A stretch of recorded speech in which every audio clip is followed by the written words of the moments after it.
meu canal. Aí eles falaram, compra uma câmera, velho, e começa a se familiarizar e vai colocando vídeo. Eu falei, pô, tá bom. Aí eu fui lá na Santa Efigênia, comprei uma Canon T5i. Falei, como é que olha pra isso? Eu não sabia mexer na câmera, eu não tinha familiaridade. Então meus vídeos antigos são todos, olá, tudo bem? Meu nome é Rodrigo, eu vou falar sobre tal coisa. Eu não sabia. Pensei que, não, pô, chegou um obsessor de câmera ali, me ensinou, caralho. Não, eles me Podia ensinaram. rolar, né? Umas paradas assim. Não, eles que Dá me pra aprender ensinaram. coisas com os espíritos? Não, é muito difícil, cara, aprender coisas, porque a consciência deles vai começando a diminuir. Eles não têm a consciência ainda que eram da vida. Ou seja, se o cara trabalhava numa produtora, morreu, o cara não vai chegar pra você e falar, bora editar um vídeo hoje. Não vai. Olha aí, o Adobe Premiere tem que fazer esse machete aqui, ó. Ô amigão, você não sabe fazer o chroma key aqui?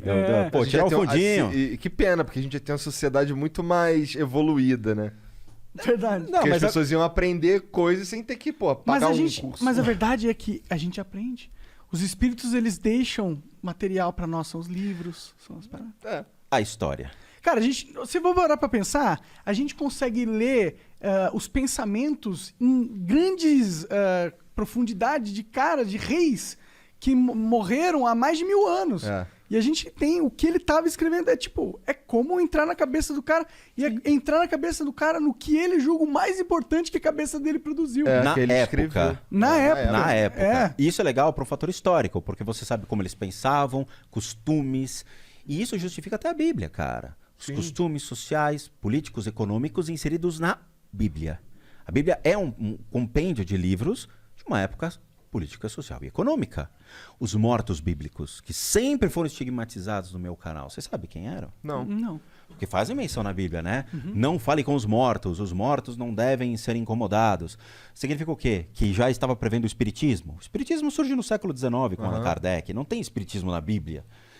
Os mortos eram os marginalizados, era o povo que era escravizado pelos romanos para quebrar pedra, para fazer a passagem para as vigas passarem, para os cavalos passarem. Então eles eram o quem? Os, entre aspas, vou colocar assim, mas os mendigos de hoje, ou seja, as pessoas que não eram vistas pela sociedade e que se alimentavam só de pão e água que eles davam. Era o pagamento dos caras. Eles sim, eram os mortos bíblicos. Tanto que Jesus levanta os mortos, ou seja, ele lidera um povo contra os romanos. Legião, o dito diabo bíblico. Oh, meu Deus, Jesus foi e expurgou Legião. Legião eram soldados romanos que estavam numa taberna e Jesus joga aos porcos. Eles não eram demônios. Aos olhos do povo, eles eram porque eles escravizavam o povo, mas eram soldados romanos. Só isso. Quando você faz teologia, você aprende essas coisas. Mas quando você lê a Bíblia ao pé da letra, você teima na qual aquilo realmente é um mundo de Nárnia. E não é. Eu gostaria que fosse. Ia ser mais divertido. A vida ia ser mais legal. Mas a gente tem que ir para o lado racional e entender os contextos que envolvem. Então tu tá dizendo que você diria que não existem demônios? Sim, eu não acredito em demônios. Quando você pega o pé da letra, o Delphos ou Satã, eles são nomes que foram traduzidos. Então eles são o nome de o acusador, o perseguidor, ou aquele que te acompanha. Aquele que te acompanha, qual que é o nome? Tu lembra? Satã, por exemplo. Satanás, que na verdade, Satanás virou o cachorro-gato da bruxa do 71, né? Satanás! Mas ele era utilizado como o cara que te acompanha, o cara que te persegue. Cara, o que te persegue hoje? O monarca? Não. Que medo. O que te persegue é o seu ego, a sua ganância, a sua usura. São os seus próprios demônios internos, entende? É você contra você mesmo. Traz uma 0 aí pra mim. Uma 0? Quer alguma coisa? Eu tô com a aguinha aqui, tem outro copo aqui pra mim, obrigado. Você entende? Então quando a gente fala, diabo, demônio e tudo mais, é um arquétipo ligado à própria igreja. Na Idade Média, quando surge esse contexto, é para quê? Para estabelecer uma relação seríssima com o povo para devoção. Você vem até mim, eu te ajudo a liberar desse pseudo ser chamado diabo ou demônio. E em troca do dízimo, da sua terra, dos seus bens. Tanto que o povo tornou-se muito escravo dessa igreja da Idade Média que se rebela e começa a achar que o demônio e o diabo é mais legal que a igreja. A mesma prensa que fez a Bíblia, que é a prensa de Gutenberg, também fez o teatro de maledicência, que eram os teatros medievais da época em que achavam que o pecado era legal. Então você via sempre o cara vestido de diabo para se divertir, tirar os sátiros da época. Então assim, igreja, a mulher do meu vizinho é linda, eu gostaria de pular a cerca, é pecado isso. Quanto você quer para que me liberte desse pecado? Era uma relação de troca, era um acordo. E a igreja cresce financeiramente e se espalha pela Europa por meio dos poderes adquiridos. Entende? Entendo. Adquirindo terra e adquirindo dinheiro. Ok, hoje em dia as pessoas perderam a fé baseada nessa questão porque descobriram que a vida ela é muito simples e a gente tem nossas necessidades. Essas necessidades a igreja condena em alguns aspectos. Então para que eu vou me apoiar numa igreja? Então a igreja foi perdendo força. Aí o pessoal virou islâmico, virou espírita, foram trocando. E o Vaticano foi perdendo força. Os crimes do Vaticano são absurdos. Se você for... Pedofilia, né? Muitos papas foram enterrados com o caixão fechado por causa de sífilis. Hoje nós temos os filhos da pátria, que eram os filhos dos papas da época que deixaram história. Os caras transavam com as prostitutas e os filhos foram surgindo. Os filhos da pátria são aqueles caras que ficaram à margem de... Pessoas começaram a questionar a existência do diabo, vendo que o próprio Vaticano tinha tantos pecados que não conseguia enfrentar o dito diabo que eles cultuaram. E aí as pessoas questionam. Será que o diabo existe? O diabo ele é uma alegoria. Ele é uma alegoria criada para você ter medo de algo. E Deus é uma alegoria também? Essa é complicada. Porque eu posso te dar um susto nessa resposta. Então responda. Se você estudar teologia, você vai ver que existem duas respostas para essa pergunta. Sim e não. Primeira coisa, eu não tenho direito para predeterminar o que é certo ou errado a um ser. Eu não posso te dizer o que é certo e errado. Isso é uma busca sua, da mesma maneira que foi a minha. Se você estudar teologia, você vai tomar certos sustos. Primeira coisa, eu falo isso porque a Dani é teóloga e toda vez que eu apareço com perguntas de teologia, eu deixo ela mais brava comigo, mas ela entende a minha ignorância do assunto por não ter feito teologia. Mas eu compro livros de teologia pra gente ficar discutindo. Vocês se conheceram por causa desse lance? Do canal.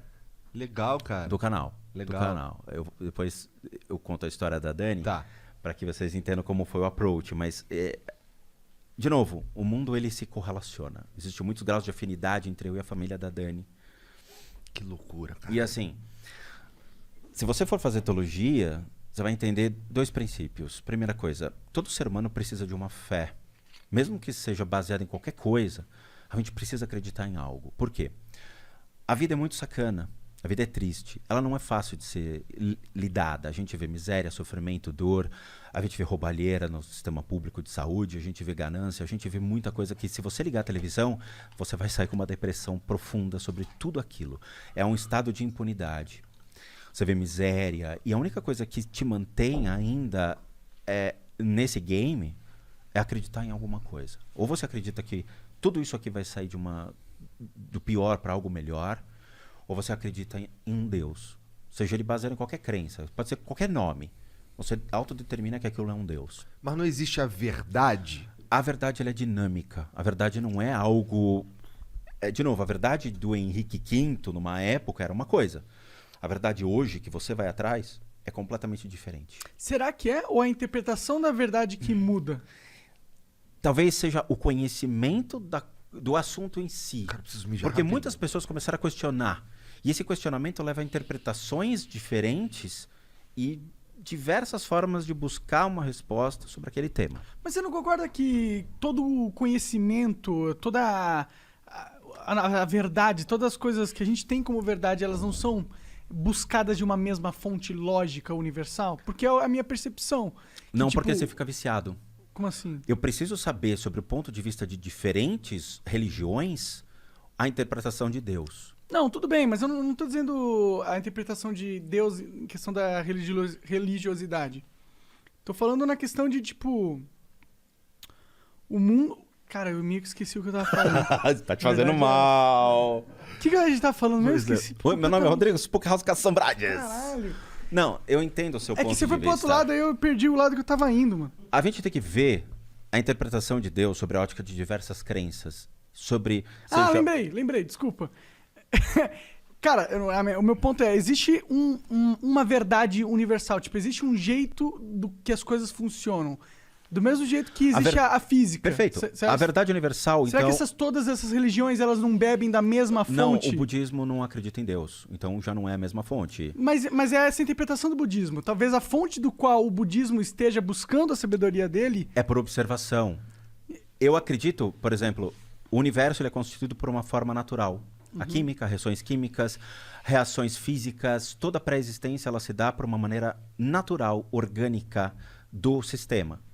Então os planetas surgem devido a todas as reações. Eu não preciso ter um cara com uma luva com 5 esferas de poder e um queixo gigante sentado num trono pré-determinando as coisas. Sim, sim. As coisas elas acontecem. Então quando você olha para cima e você fala todo o universo ele surge por um princípio de causa e efeito, eu não coloco a condição de um Deus, mas eu coloco as reações naturais que vêm de toda a química e física. Sim.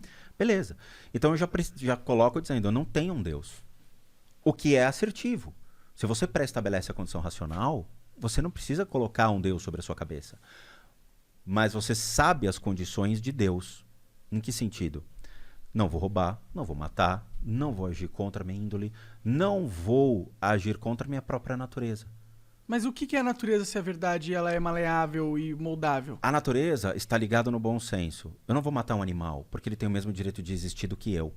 Mas às vezes você vai matar um animal. Você pode matar um animal por uma questão de natureza e sobrevivência, mas não Você matar mata um uma natural... formiga só porque foda-se. A gente mata a formiga por um acidente, porque a gente não enxerga essas formigas. Às vezes eu piso só porque tá me incomodando. Tudo bem, mas essa é a sua Você natureza. É mal, você é cruel. Não, essa é a natureza dele, a interpretação de como ele vive a vida. Existem pessoas que realmente entendem que todos os seres têm o mesmo direito de existir e devem ser respeitados.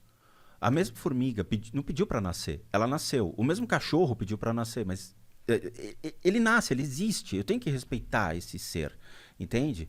Todos os seres nascem de uma maneira incondicional. Essas almas, entre aspas, são colocadas no mundo por uma necessidade. Se você tira a necessidade de pré-existência deles, você está sendo um Deus julgador. Você é Deus de tudo. Você pode pegar uma arma e matar uma pessoa. Você está julgando uma pessoa pelo quê? Qual é o motivo que você considera suficiente para tirar uma vida? Sim. Entende? Você é Deus, porque você predetermina a condição de existência de qualquer ser.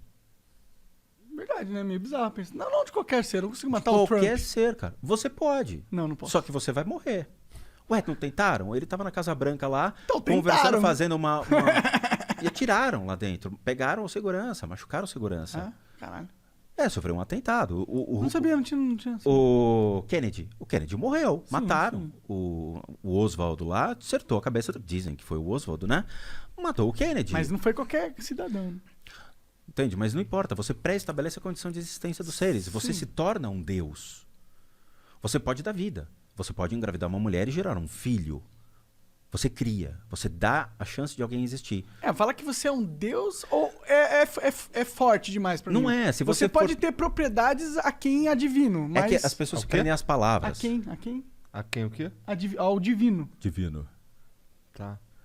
É que a gente coloca Deus... Fala simples, cara. Desculpa. Porque tu fica falando, tentando falar bonitão, aí se enrola todo, É caralho. verdade. Eu Porra. até esqueço que eu falo. Então,